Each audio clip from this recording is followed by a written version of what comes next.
ভাই আরবিআই অর্থাৎ reserve bank of India নাকি আমাদের দেশে যে গোল্ড রিজার্ভ সেখান থেকে $12 বিলিয়ন সোনা নাকি বাইরে বের করে দিয়েছে, বিক্রি করে দিয়েছে আমেরিকাকে, যাতে আমাদের টাকাকে স্ট্রং করা যায়। ভাই একদম ভুলভাল খবর।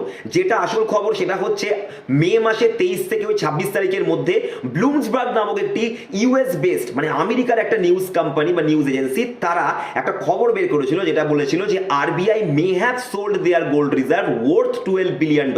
ভাই মে হ্যাভ সোল্ড মানে হচ্ছে গিয়ে তারা বিক্রি করেছে, আদৌ কি করেনি সেটা তারা শিওর নয়। মে মানে হচ্ছে যখন কোনো কিছু শিওর থাকি না তখনই আমরা মেটা ব্যবহার করি, মে হ্যাভ সোল্ড। তো বন্ধুরা যাই হোক, তো পিআইবি এবং আরবিআই কিন্তু দুজনেই একদম পুরো এভিডেন্স দেখিয়ে নিজস্ব ওয়েবসাইট থেকে এভিডেন্স দেখিয়ে এই তথ্যকে খারিজ করেছে। এখনো দেখা যাচ্ছে যে আরবিআইতে আমাদের আগের বছরের যে গোল্ড রিজার্ভ ছিল সেটাই রয়েছে 880.52 মেট্রিক টন, সেটাই একদম রয়েছে, কিছু কমেনি। তো বন্ধুরা এইভাবে এভিডেন্স দেখিয়ে যখন কারো তথ্যকে খারিজ করা হয় তার একটা ভোক্যাব আছে ইংরেজিতে, যেটা তোমাদের সামনের এই যে বিভিন্ন পরীক্ষা হচ্ছে, সরকারি চাকরির পরীক্ষা, সেখানে আসতে পারে। সেটা হচ্ছে রিবাট, REBUT, রিবাট।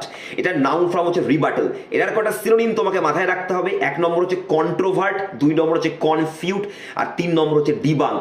এইগুলো তোমাদের খুব ইম্পর্টেন্ট ভোক্যাব, যেগুলো তোমাদেরকে বলে দিলাম এই সংক্রান্ত। তো বন্ধুরা সেশনটা ভালো লাগলে, এই ক্লাসটা ভালো লাগলে অবশ্যই এটাকে শেয়ার করবে এবং অবশ্যই লাইক করবে। আর 24/7 বাংলা চ্যানেলটিকে সাবস্ক্রাইব করে এরকম আরো অনেক ইনফরমেশন পেতে। All the best for your exam.